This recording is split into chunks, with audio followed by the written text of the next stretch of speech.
Today marks 8 years since the beginning of Israel's evacuation in its settlers from the Gaza Strip. Although Israel promised to uproot its settlers' replacement housing, 8 years on, many of them are still waiting for the government to carry out its obligations. i24 News correspondent Shachar Peled went to meet them.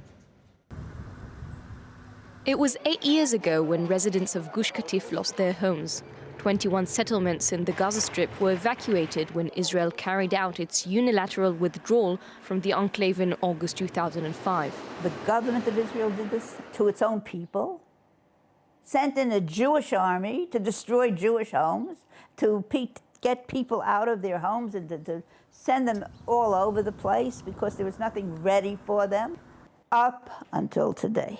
Rachel Saperstein is one of 1,000 families who have been stuck in temporary housings since August 2005. Put me in a hotel for a year. You put me in this cardboard box for 7 years. Now I want my home.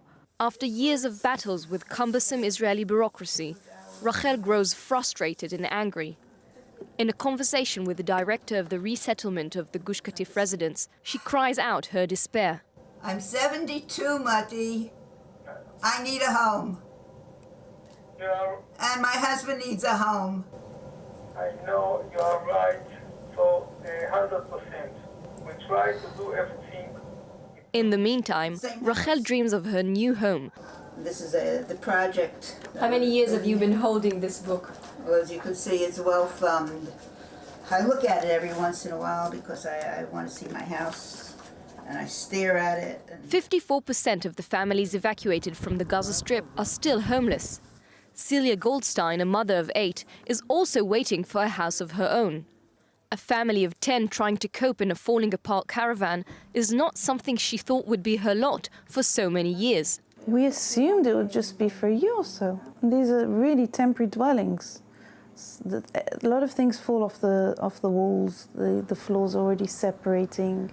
And everything that's broken, they've said, well, you're not supposed to still be here, but we are.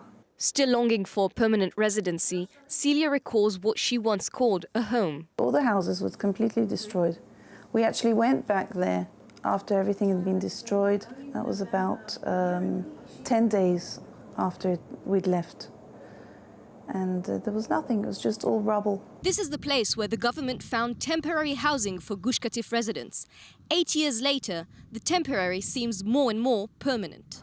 In addition to obstructive bureaucracy, the offices that were supposed to be dealing with the permits have been closed down this month, shutting yet another door in the families' faces. We've been neglected. Of course we feel that. We still feel it very strongly. The proof is that we're still here and we shouldn't be here in these homes. Alongside frustration, some are calling to rethink the unilateral step Israel took almost a decade ago. The ruins of the homes of the people from Gush Katif are being used by the Palestinians today as a place where these people are launching Qassam rockets and bombs toward places like Nitzan, where we are now. 8 years later, the question remains whether a unilateral disengagement achieved its aims. With hopes it would help proceed with a peace process, the families who had to pay the price are still wishing the goal won't end up as an illusion. I'm always optimistic. You have to be.